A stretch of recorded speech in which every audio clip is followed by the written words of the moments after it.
excited, and that's what made her heart jump out of rhythm. So we'll ask him not to do that before they go to church anymore. We'll just wait till you get home. But remember her. I hate that got to deal with those things, but appreciate them being here this afternoon here. So remember Porter.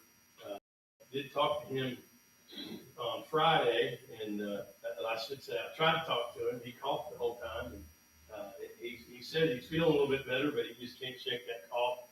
And I think they got a house full of them doing that. So he said Miss Diana's not sick.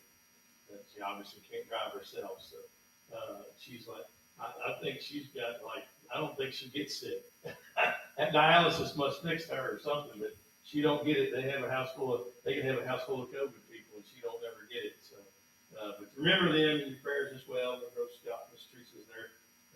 They're at another church this morning. They were invited for a special service, and remember them. Remember that church this morning as well. Again, good to be here. Appreciate the Lord's goodness. Appreciate all that He has done. Deuteronomy chapter number 11. We'll get ready to turn there.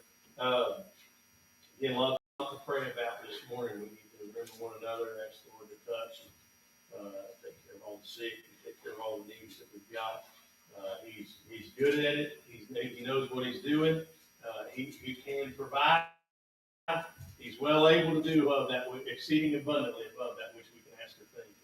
I'm glad that I'm serving a God that can do that has the capability of doing that, and at times has the desire to do that, take care of us. And I'm glad. There's times where that He doesn't fix things. I don't know why He's that way, but there's times that He doesn't fix them, and when those times are that He doesn't fix them, it's not because He can't. He's got a reason for it. So I'm glad. I'm glad that He knows what He's doing. I'm glad that He's in charge and not me. And I'm sure a lot of you all are glad that He's in charge and not me too. That's a smart thing to do. Be glad that God's in charge and not one of us. But Deuteronomy chapter number 11. Read the first 3 or 4 verses here. And keep your Bibles open. We're going to read through a lot of them, but I'm going to read just the first 3 or 4 right now. He said, "Therefore thou shalt love the Lord thy God, and keep His charge, and His statutes, and His judgments, and His commandments always. And know ye this day, for I speak not with your children which have not known, and which have not seen the chastisement of the Lord your God, His greatness, His mighty hand, stretched out arm, and His miracles and His acts which He did in the midst of Egypt unto Pharaoh the king of Egypt, and to all his land. And what He did unto the army of Egypt, unto their horses, and to their chariots, and how he made the water of the Red Sea to overflow them, as they pursued after you, and how the Lord hath destroyed them unto this day. And what He did unto you in the wilderness until you came into this place." You can be seated. I'm going to keep reading, but you can be seated now. It's a reminder here. God's talking to them.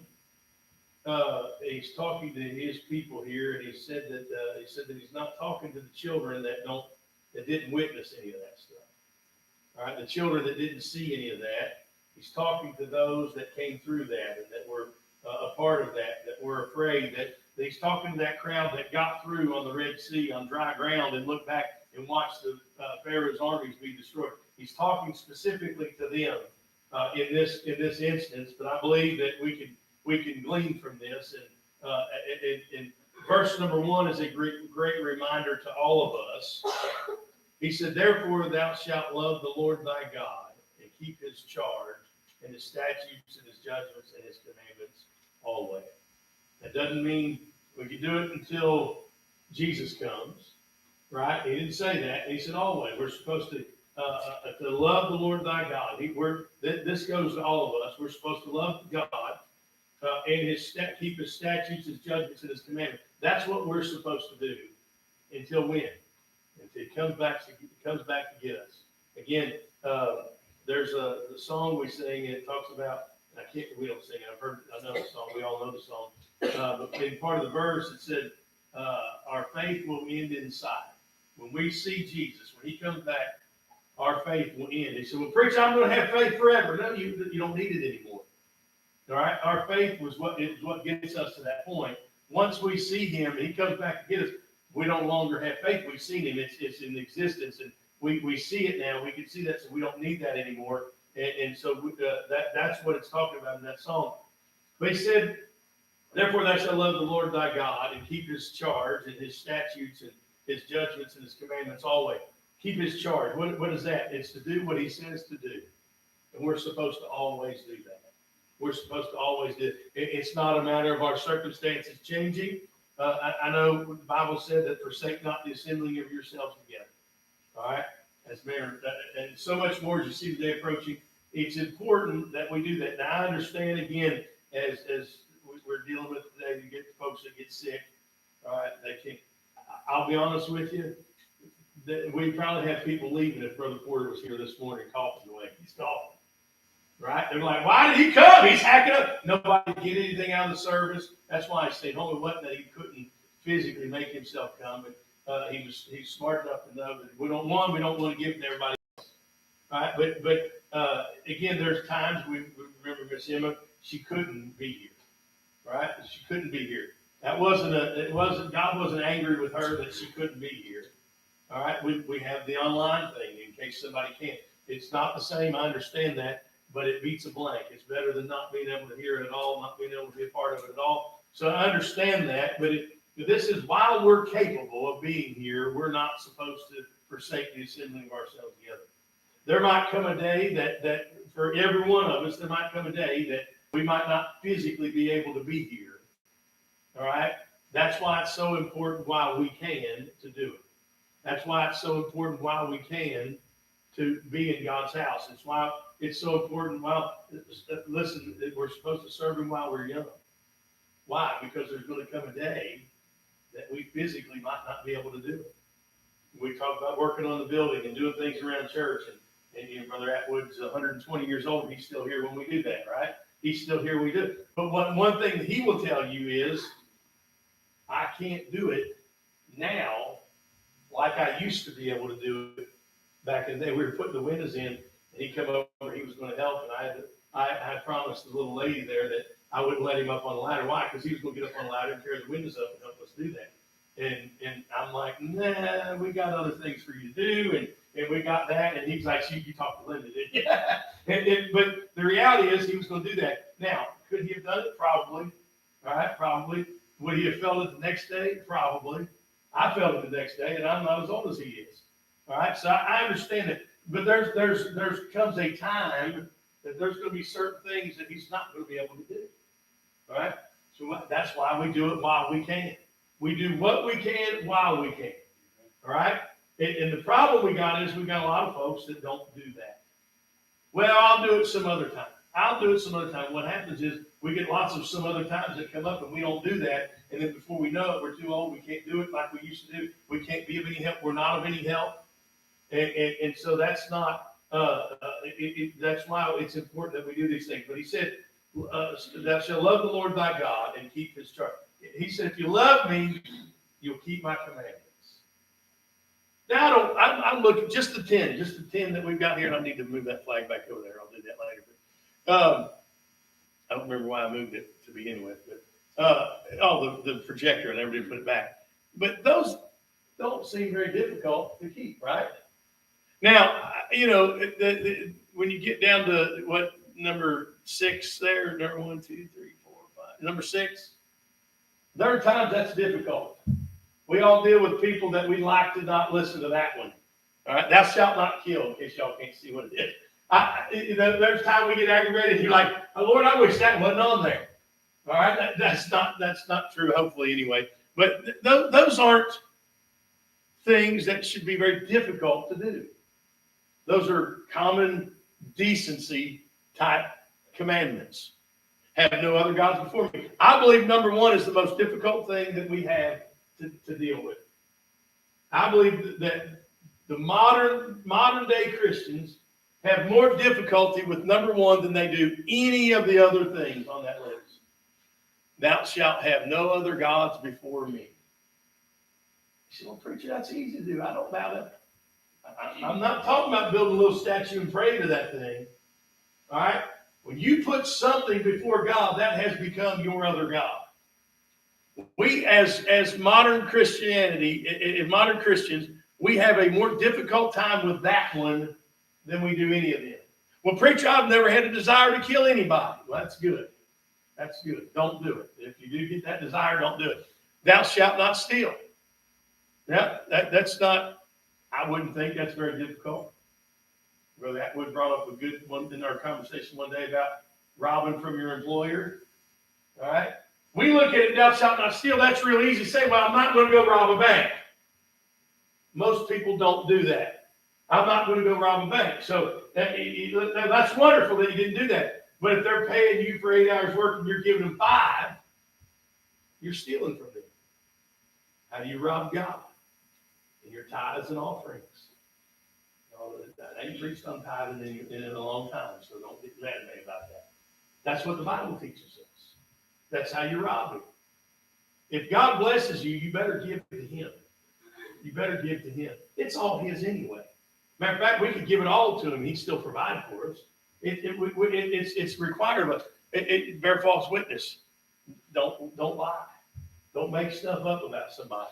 All right? Thou shalt not covet. I guess number 1 and number 10 are the difficult ones. Thou shalt not covet. How often do we do that?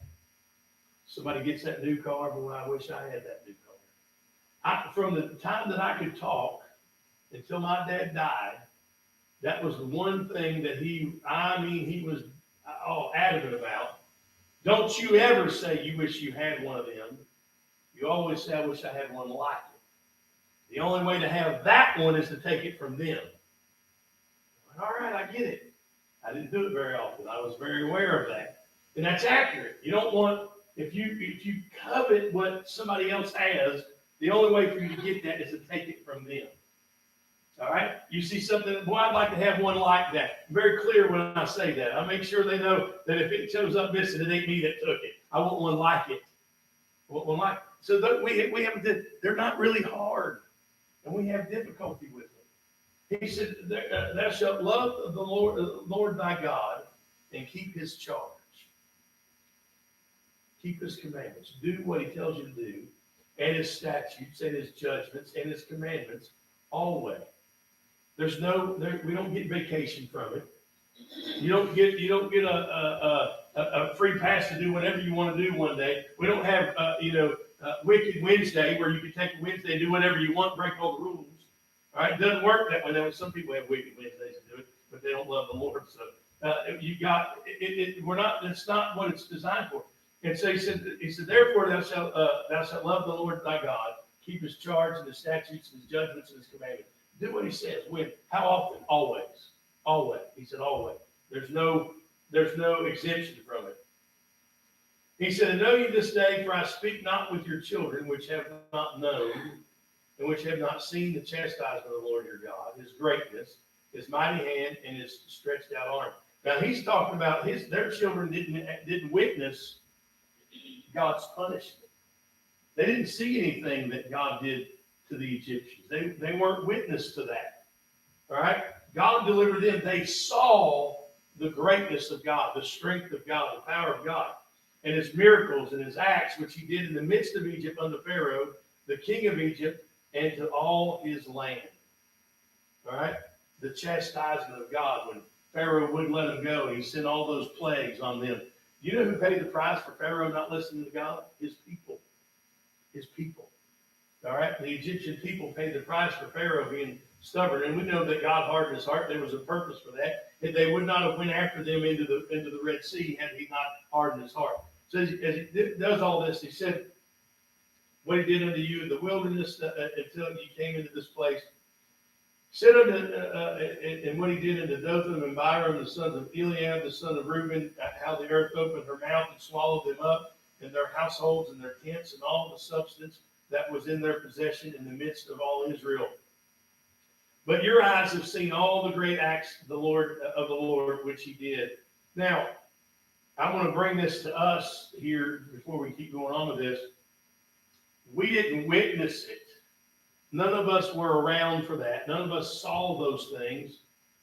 But every single one of us have read about it. Every single one of us have been taught about it, the greatness of God and the things that, and we get to see it from a different perspective. They witnessed it as it was happening. We get to see it by from the history of it, how that God delivered them and what God did, and how that God God, again, Moses was dealing with this in real time while we're dealing with it, looking at it in hindsight. We understand that why God did that. Moses didn't always understand why God was doing what he was doing. Well, God, you sent me into Pharaoh to tell him to let your people go. And I did that. I had every belief that he was going to do that. And he said, but you told me that you wouldn't. And God told him, he said, I'm not going to do it. We've got some things going on. And I'm sure Moses was getting frustrated with it, and he didn't understand. And he's got to explain to the people why all this stuff is happening, and why he's not letting them go. Now he's making it harder on them, and so he's trying to explain that to them, and he's doing it in real time. Now we have hindsight.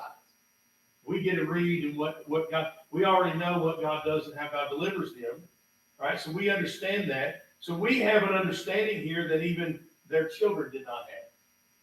Now they heard stories about how God delivered them, but I tell the kids stories, and I laugh. We talk about when Dad used to take them up to Mount Adams and tell them stories of the things, and some things he probably should have told them, and things that he would tell them stories, and they remember those stories, but it's not the same as it happening to them. I was angry. I remember Dad telling me somebody poisoned his dog and killed his dog. That didn't happen to me. When it happened to my dad, I was angry. I like, you know who it was? Did they get him? I'm looking for him. I'm going to go look for him. Find out who did that to my dad's dog. I was more angry that it happened to my dad's dog than it was that it was the dog. I think it's stupid that somebody would do that to a dog. But they did it to my dad's dog. I was mad about what they did to my dad. Now, I took that personal. That was my dad's dog. Why would you do that to my dad? Now, I knew him as my dad. I didn't know him as the guy that they knew, and I didn't know all that stuff. But I was angry about that. But it wasn't the same. I wasn't as angry as my dad was. Why? Because it was his dog. It was done to him. And they did it to him. And I don't know if they did it because it was his dog or they just did it because they were idiots. But whatever it was, he did that. So I heard the stories, right? I tell the stories, and it's not the same as experiencing that. So the writer here, he said, look, I want to tell you, he said, I'm talking to you who went through this. I'm not talking to your kids that don't know anything about it. I'm reminding you, you know the power of God. You know what God has done for you. You know the grace that God has given you. You know the mercy that God has shown you. I'm talking to you, right? So he's talking to them. Now, I believe we can take this because we have hindsight. We have the history of it. We see what God did, how did God deliver them. In verse, jump down here, and I'm going to go ahead and keep reading here. I'm going to, verse number 5, we're going to read 5 through 13 here. We'll probably cover some more of this, but I want to get to verse 13. Verse 5 said, what he did unto you in the wilderness until you came into this place. And verse 7, I read those two. But your eyes have seen all the great acts of the Lord which he did.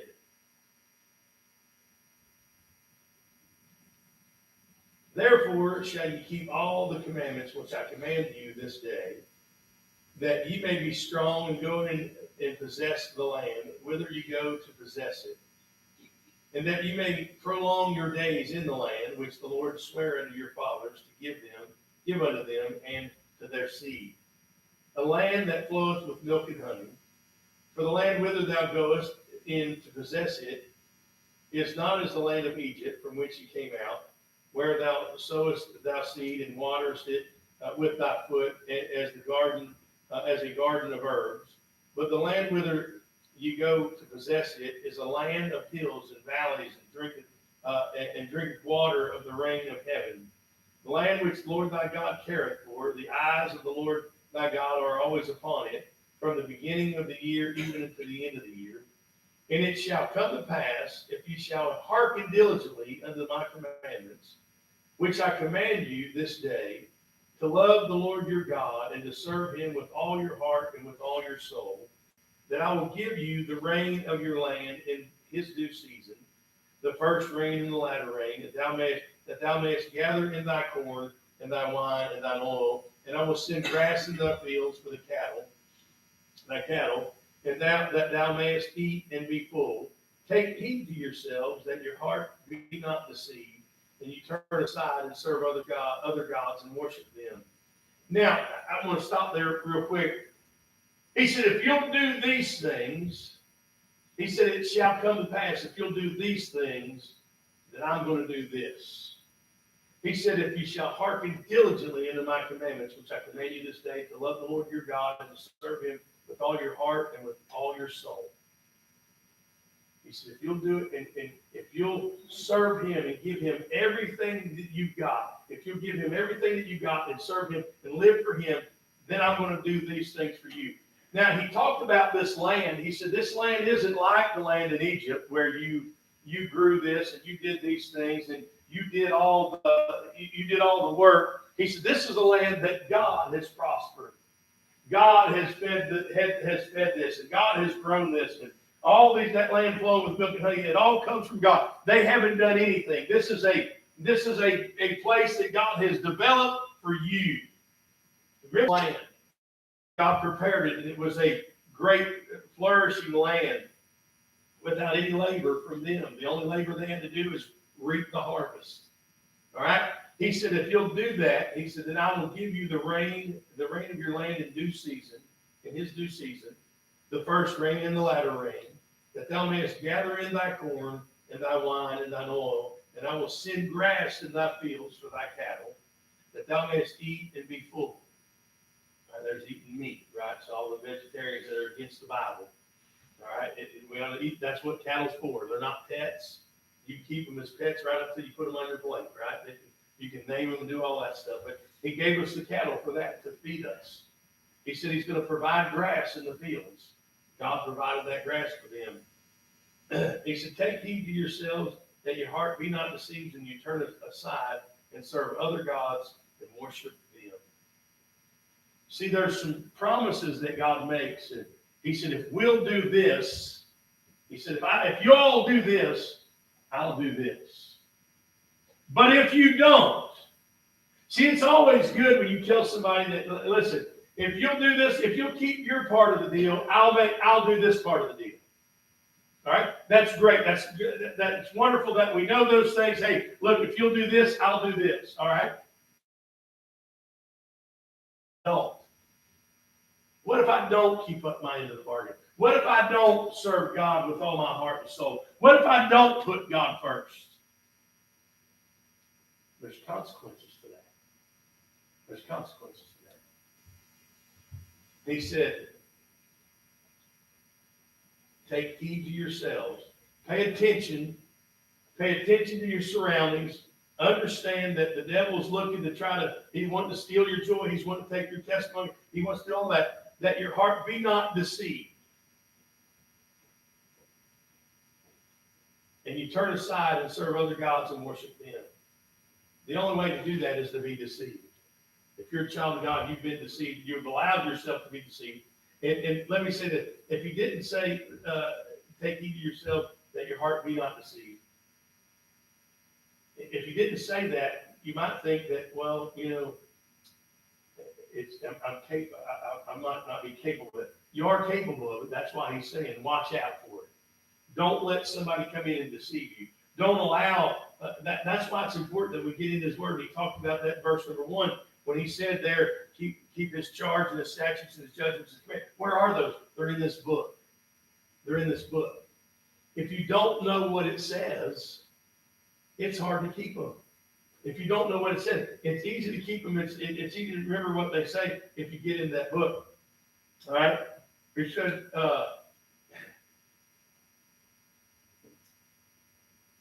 this is what happens if you don't do that.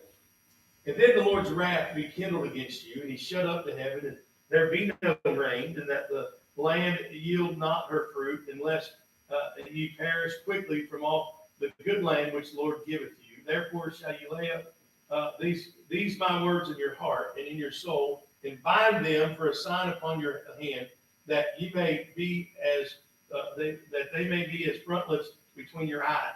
Listen, he said, remember what I'm telling you. Remember what I'm telling you. I had a teacher when we was in high school that whenever there would be something that was going to be on the test, he'd say, all right, now everybody listen to me. This is important that you remember this. And you got the hint that, oh, this is going to be on the test. Now, if he didn't do it with the other stuff, it might have been nice to remember, but you knew that wasn't going to be on the test. So if you had to, you wanted to try to remember the important stuff. That's what God's doing here. This is going to be on the test. This is going to be on the test. He said, I want to make them as they're inside your eyelids. When you close your eyes, I want them to be right there that you remember what I told you. I think that's funny because I remember those cartoons where they would do that. They would write on their eyelids. That's funny. They got that from the Bible. That's what I think of when I see that. But he said, verse number 19, and ye shall teach them your children, speaking of them when thou sittest in thine house, and when thou walkest by the way, when thou liest down, and when thou risest up, and thou shalt write them upon the doorposts of thine house and upon thy gates. Why is it? You're going to listen. Your children didn't witness any of that, but you're going to tell them about it. You're going to tell them about the mercy of God. You're going to tell them how bad it was in Egypt.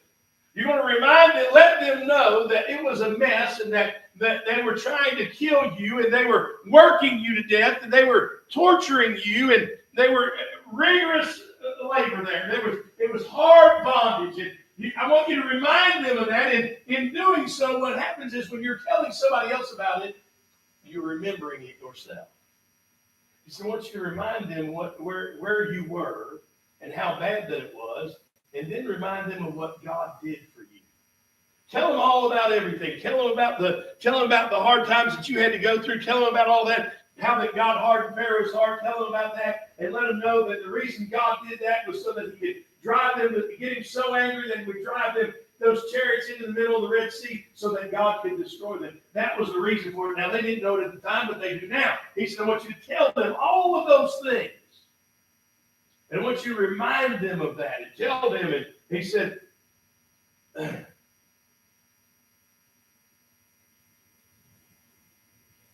teach your children that lesson like it. When thou risest up, and thou shalt write them upon the doorposts of thine house and upon thy gates. Why are we doing all this? They're reminders. It's a reminder to you. Y'all remember back in the day they used to tell you tie a string on your finger so you remember? Y'all remember that? Y'all, it's one of my favorite Christmas movies. It's a Wonderful Life. You remember his uncle tied that string to his finger so he'd remember taking money to the bank. He forgot what he tied the string for.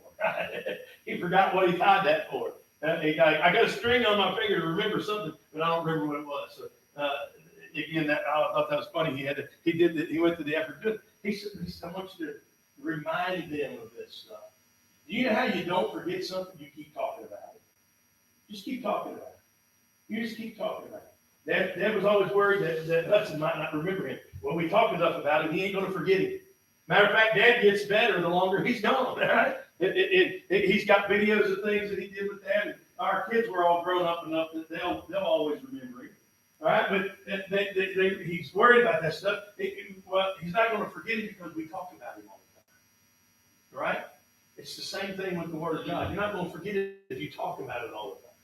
And you tell people about it, and you remind them what God did. When you're going through something, it's wonderful when you're going through something to be able to draw back on something that God did for you already, that God brought you through that. And if God can bring you through that, He can bring you through this. I got to believe that whatever else they're going to ever go through, it can't be any worse than it was when they were coming out of Egypt. And they can look back at that, they can draw from that experience, and they can tell their kids, hey, look, it's bad now, but I'm telling you, God brought us through that, and as Pharaoh hated us, he was trying to kill us, and God delivered us from that, and if he did it then, he can do it now. It's an encouraging thing. It's a reminder to those children that never went through that, what God can do, what God did for them. He said, you shall write them upon the doorposts of thine house and upon thy gates. Now, we've got a builder of ours that we deal with, and I don't know if it was his idea. I don't know where it comes from, but in these houses that he builds, now he gets permission from the homeowners first, and he'll allow them to do it if they want to do it. But over the header of all the doors, when it's in framing, you'll go in there and they'll have Bible verses written on there. Not always the right Bible verse, but the point being, They write Bible verses on it. And there'll be some, they'll write down the doorway. They'll let the kids write Bible verses on the doorway. And people say, well, that's just superstition. I don't know if it's a superstition or tradition. I don't think they think it's bad luck if you don't do that. All right? I don't know. Maybe it is a superstition. But he said to do this. He said, write them upon the doorpost of thy house and upon thy gates. I don't have a gate to my house. All right? If I'd like to have enough land where I had to have a gate, I'd write something on it. All right? I might put a gate up just so I can write something on there. Right? That's what God said. The purpose for that isn't to make them superstitious that they're going to, not step on a crack and break their mama's back or walking under a ladder. I said, listen, the only thing bad luck about walking under a ladder is if the guy above you drops his hammer on your head. All right? There ain't nothing bad luck on that. I know people that will go out, they'll walk around across the street to get away from a black cat. I don't like cats. I ain't going to walk away. I ain't going to cross the street to get away from it.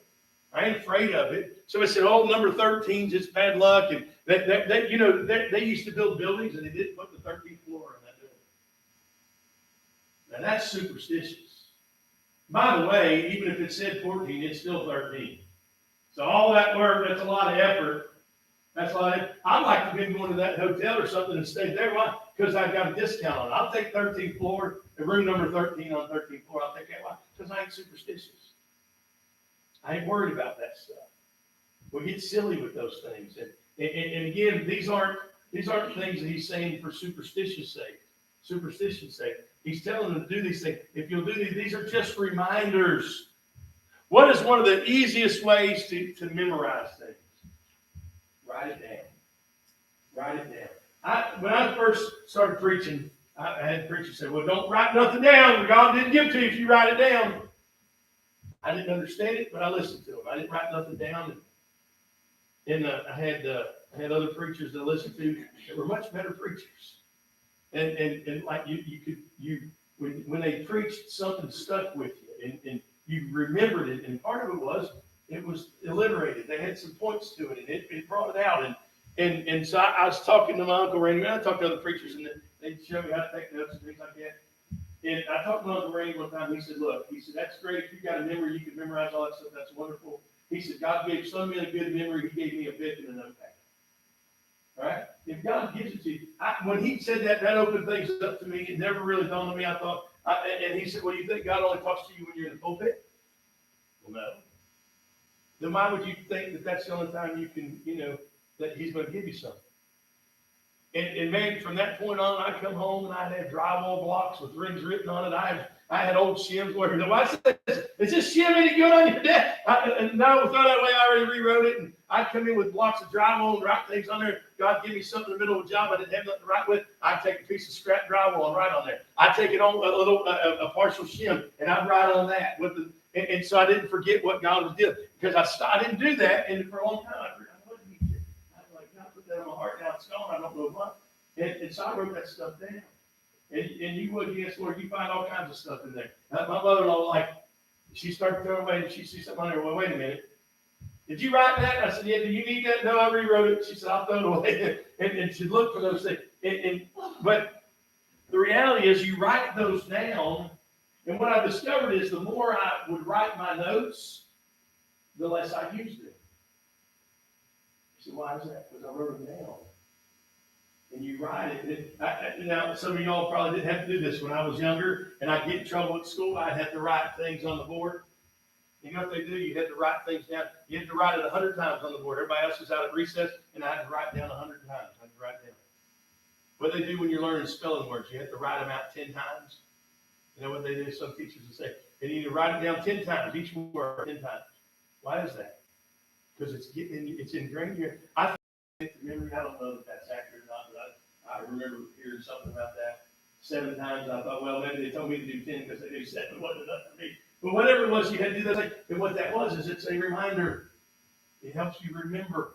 Helps you remember this thing. He said, write them on the doorpost of your house and upon thy gates. Why? So other people see it, but it's also to help you remember it. All right? Now, that your days may be multiplied, the days of your children, in this land which the Lord sware unto your fathers to give them, as the days of heaven upon the earth. Now, he said, this land is already prospering. He said, this land's got it's flowing with milk and honey. He said, I send the rain exactly when you need the rain. And he said, I'll send it again when you need it again. And I'll do all this. He said, I planted the grass and it's growing. And there's always food for the cattle. And all that stuff's going to be taken care of if you'll do your part. If you'll do your part. So I want you to remember these things. I'm preaching a little bit this to you this morning. Are you listening? I know people get mad. I said, that's the title of the message. Are you listening? I ain't talking about are you listening to me? Are you listening to God? Are you listening to God? I wonder how often that we miss out on our gates. But I wonder how many times we miss out on blessings because we're not serving God with all our heart, soul, mind, and strength. I wonder how much we're missing out on because we've neglected His commandments, because we've neglected His statutes.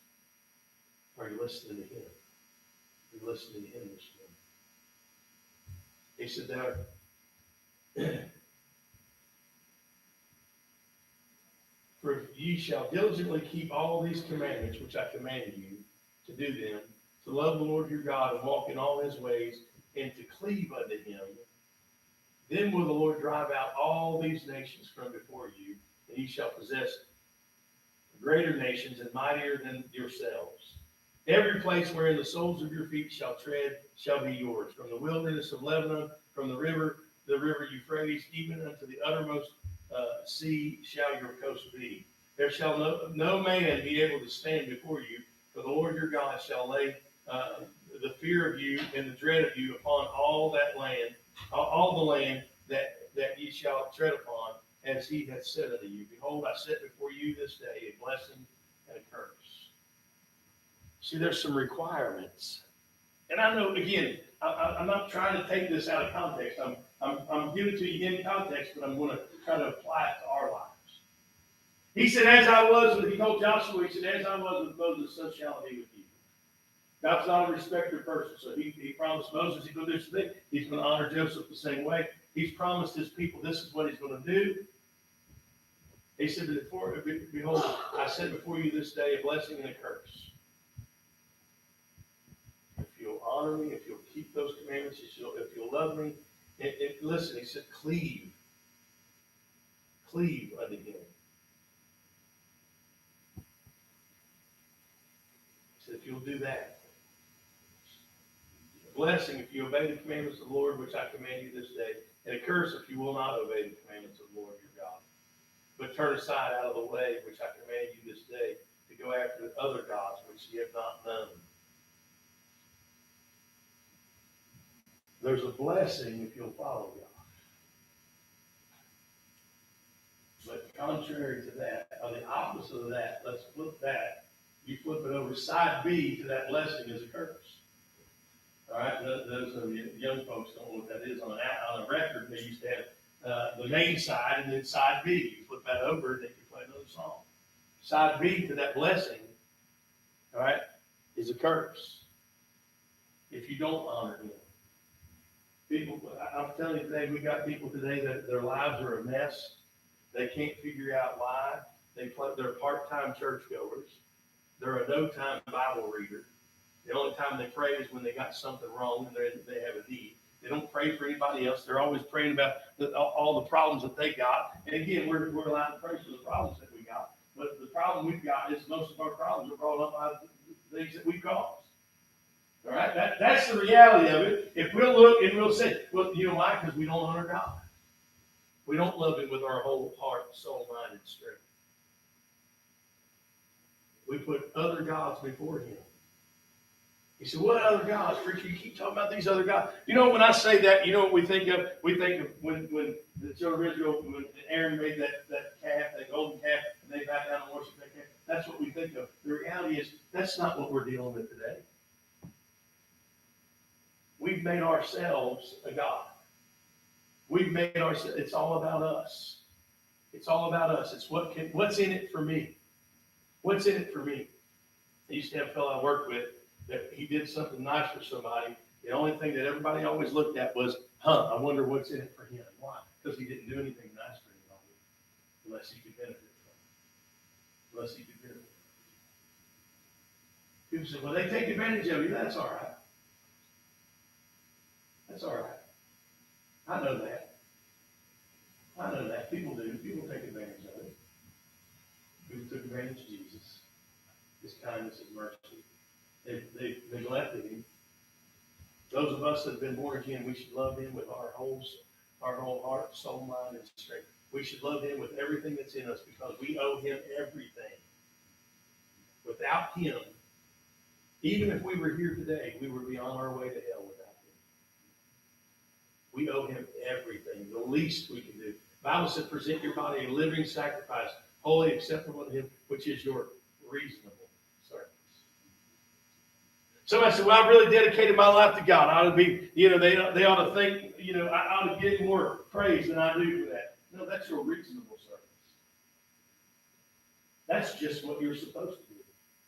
And that's not just for preachers. Amen? When people think, well, that's just for preachers. They dedicate their life. Listen, if you've been born again, you're supposed to dedicate your life to God. You're supposed to give him all your heart, soul, mind, and strength. Why? Because without him, that blessing is not there. All right? Without him, that curse is coming. That curse is coming. It shall come to pass that when the Lord thy God hath brought thee into the land whither thou goest to possess it, that thou shalt put the blessing upon the mountain Gerizim and the curse upon Mount Ebal. And are they not on the other side of Jordan, by the way, where the sun goeth down in the land of the Canaanites, which dwell in the champaign over against Gilgal, beside the plains of Morah?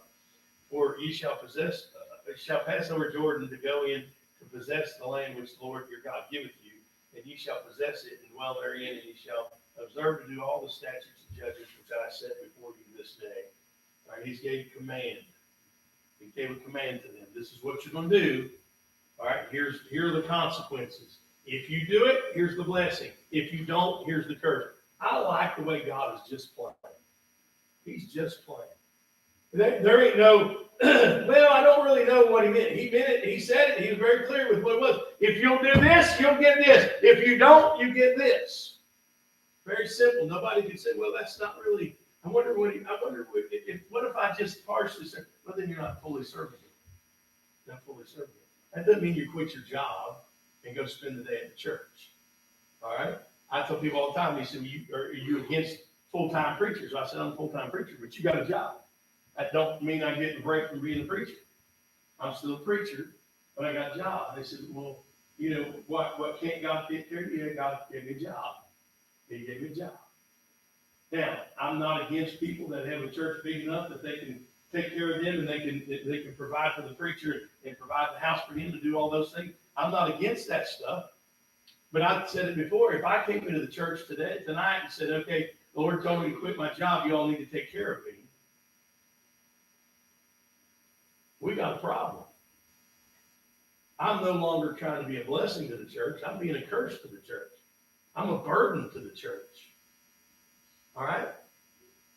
Until God does that, I'm not going to be a burden. I'm going to keep working. I'm going to keep my job. I'm going to keep tithing off that money. I'm going to keep my job. I'm going to do those things. Why? Because it's not my job to be a burden to the church. It's my job to be a blessing to the church.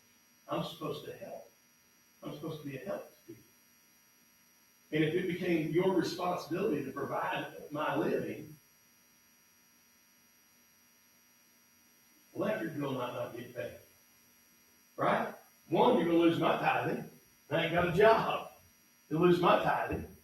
So now I'm being burdened in two different ways. I'm taking away money that the church is getting, and I'm asking you to give more. And that's not pleasing to God. I don't believe that it is, and I believe anybody that's heard a preacher say one time, it can't be, and it's stuck with me all these years. It bothered me when he made this statement. He was bragging about God taking care of him and providing things for them, but he was a full-time pastor, and this is what he did. That was his job. He didn't have another job, and he started a church. And they moved to this new building, and they did all this stuff.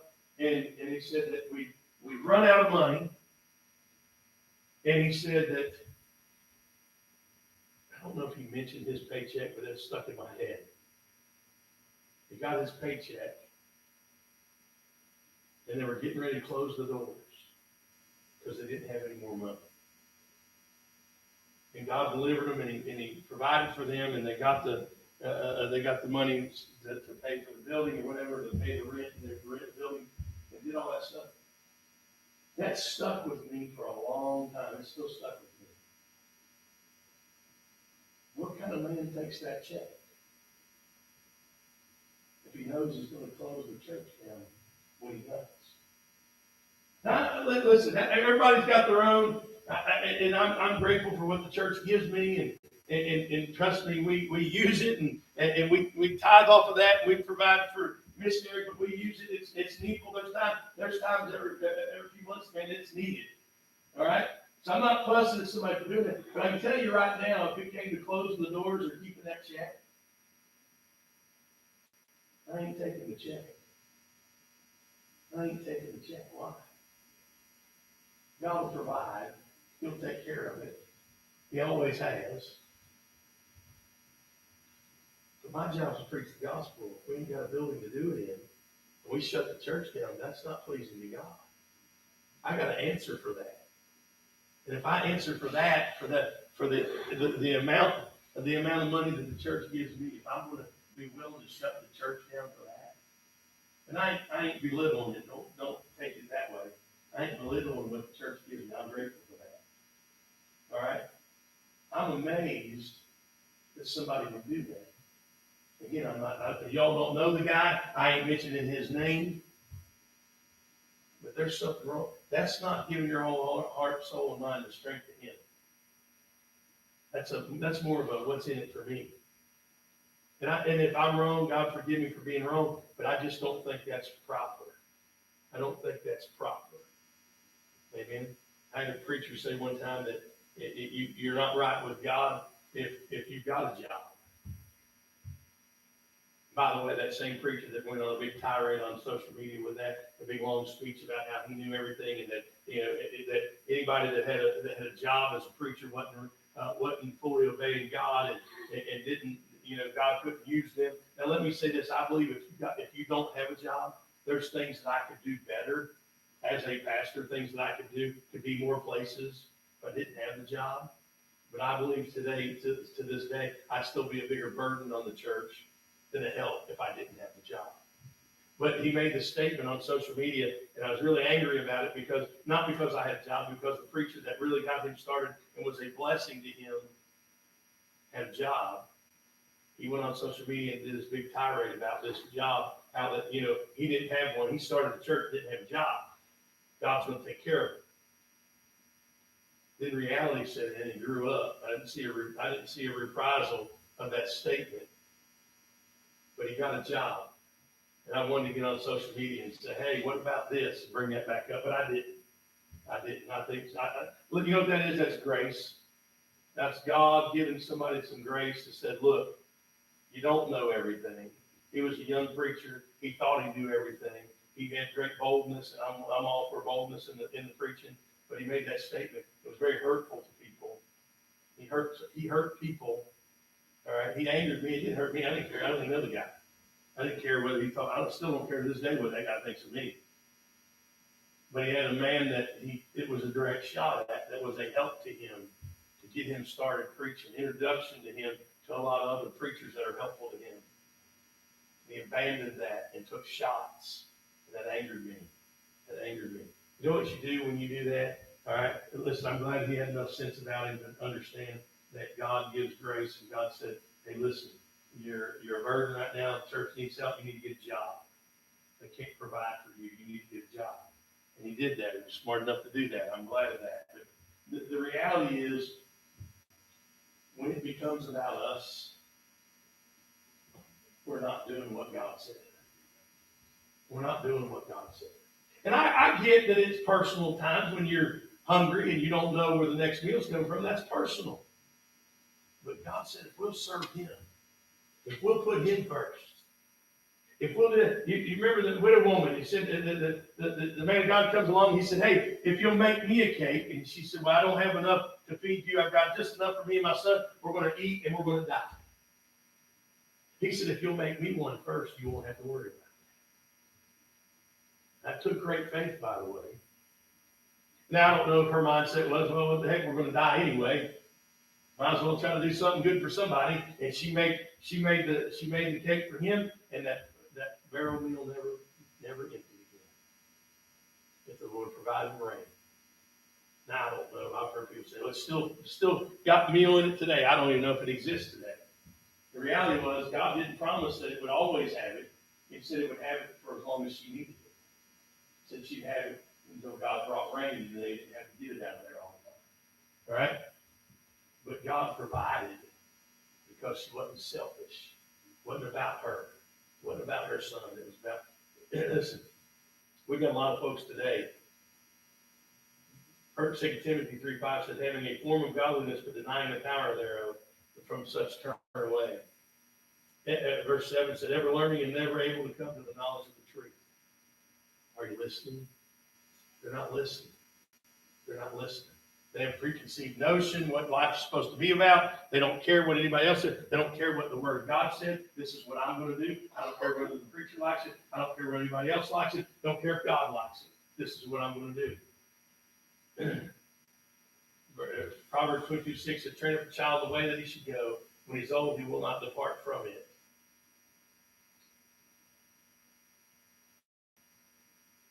What way is that? The way we just talked about this morning. Give God your heart, the whole heart, soul, mind, and strength. See, we ought not hang out with people that don't do that. We ought to be around people that why? Because that strengthens us. It strengthens us when we do that. Listen, the world is influencing. I said the world influences our children, but the world doesn't only influence our children, but it influences us every chance that it gets, and it's never the right influence. Right? You know what a billboard is? A billboard is something that influences you. Right? That's what it's designed for. You know what commercials are for? They're designed to influence you. If it wasn't for television commercials, half the things that get sold at Christmas time would never get sold. They wouldn't know about it. Isn't that crazy? Television comes on, and come November 1st, man, look, this is going to be a great Christmas gift idea. And there's 10,000 new toys out there. And the kids get their lists together. I went, well, why do you want that? Because I saw it on TV. It's influencing us. Right? We got influencers, right? Gymfluencers. We got influencers. And people get on social media, they get paid to influence you. All right, they get paid. Look at this. I've been taking this new vitamin, and look what it's done for my hair. I wouldn't advertise that for them, but look at this, and look at these new shoes, and I got these new shoes, and they're advertising, and they get paid to do this thing. They get paid to convince you that that's a great item. You really need that. Just sign up. We'll send you something new every month, and they're influencing you. Not always bad, but most of the time, the world is influencing us in the wrong direction. Social media has killed relationships. We can't have conversations with people anymore. When you meet somebody, you shake hands, and you look them in the eye, and you have a conversation with them. Nice to meet you. Hey, how the youngest one that the kids watch, his name's Lachlan.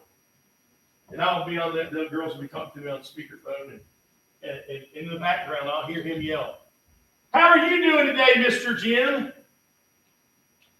Is he 2, 3, 2 years old? I got grown men that can't do that. Grown men that won't look you in the eye and talk to you. Got a 2-year-old. "How are you today, Mr. Jim?" Or if I say, "How you doing today, Lachlan? You doing all right, buddy?" He's not doing well. "How are you, Mr. Jim?" And then he jabbers other stuff. He'll start jabbering stuff. But he's going to tell me about his day. That's a relationship. You talk and have a conversation, and Evelyn will do that too from a distance. She won't do it in person. She don't let. But that's what you do. Social media, we don't do that anymore. We got, we got likes, and we gotta do this, and we gotta do that. You can't, again, I'm not telling everybody that it's, get rid of it. Just telling you, pay attention to it. Pay attention to it. You know, we used to have handshakes in church when you come in. I still do shake some people's hands, people that ain't afraid of it. But when COVID hit, that got eliminated. Now I know we got a bigger platform, a higher platform up here, so folks can get up.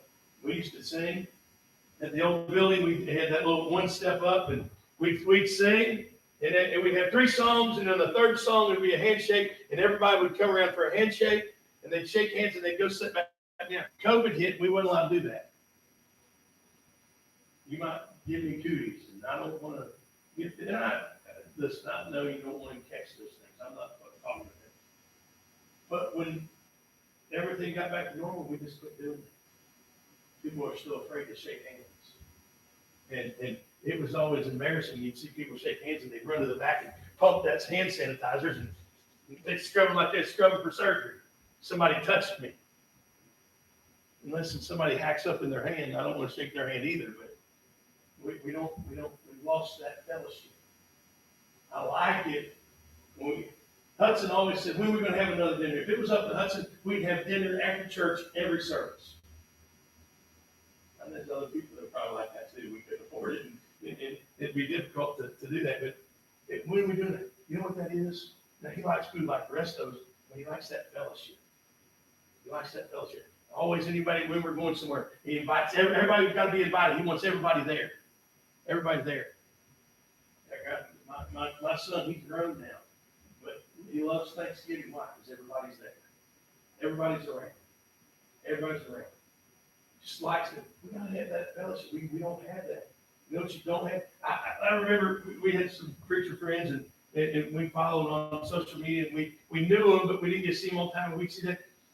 And we went and we saw one preacher and his little girl, like we hadn't seen him in years. We talked to him, hadn't seen him in years. But his little girl, she was born the last time. She wasn't born the last time we see her. And then she was like 3 years old. We see him. And so I'm up there talking to this little girl about things, and she's looking at me like, I don't know this guy. Well, in my mind, I already knew because I seen it happen on social media. But she didn't know who I was. And I realized, wait a minute. The kid's probably scared to death. There's this crazy guy talking to me about things. And their kids have gotten older, and they remembered somewhat, but they didn't know everything. And so we lose that relationship. It's not the same. I'm glad for it because you get to see things that you miss out on. I'm glad for that, but it's not the same. You need fellowship. God said it's not good that man should be alone. It doesn't mean we should have a robot that we hang out with. All right? We need fellowship with like-minded, Bible-believing Baptist folks that we can talk to about the Word of God. And when we're in trouble, things that they dealt with and how God delivered, that's what he said. He said, I want you to tell them about it. Tell your kids about it. Tell them what God did for you. Let them know how God delivered you. Let them know what happens when you don't serve Him.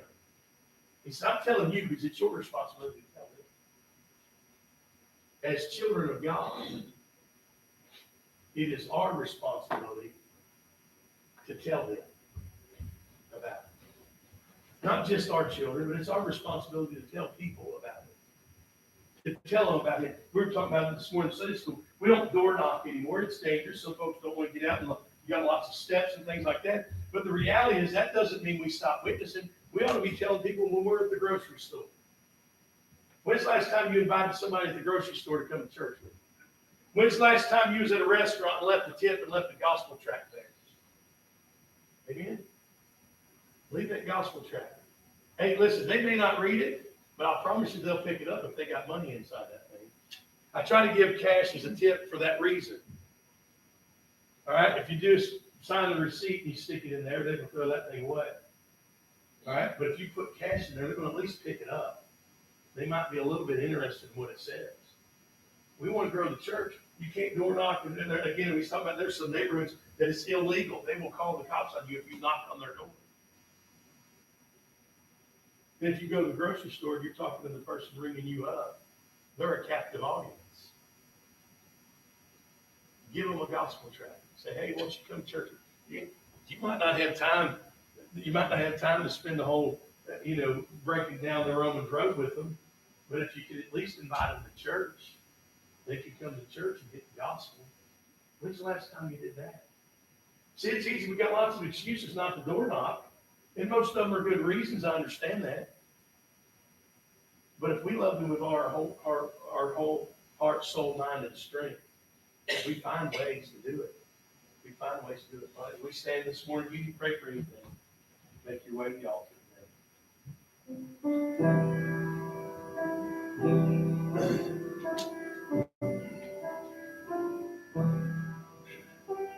Are we listening to it, or are we just making our way and getting it over with?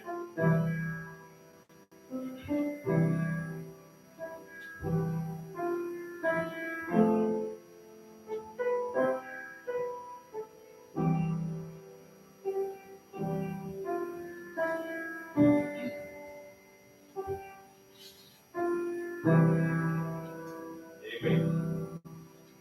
Anybody got anything in their heart?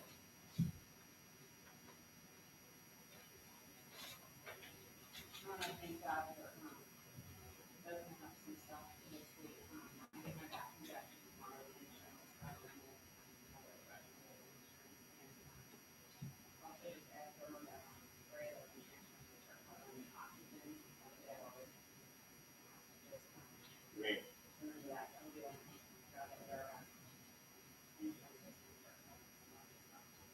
Amen. Amen. If somebody else. You go tomorrow, Wednesday morning. My brother Atwood, he's going to go get his cyst drain, right? They're going to drain the cyst on his kidney. That'd be quick and painless. So he came into the painless part. He said, quick, they can take their time with it. Just make sure that they painless. Yeah, maybe they help get rid of that pain too. So, of this. Anybody else? All right. Don't forget service tonight at 5 o'clock. We'll say that you're liberty to go till then. Go pray and come pray.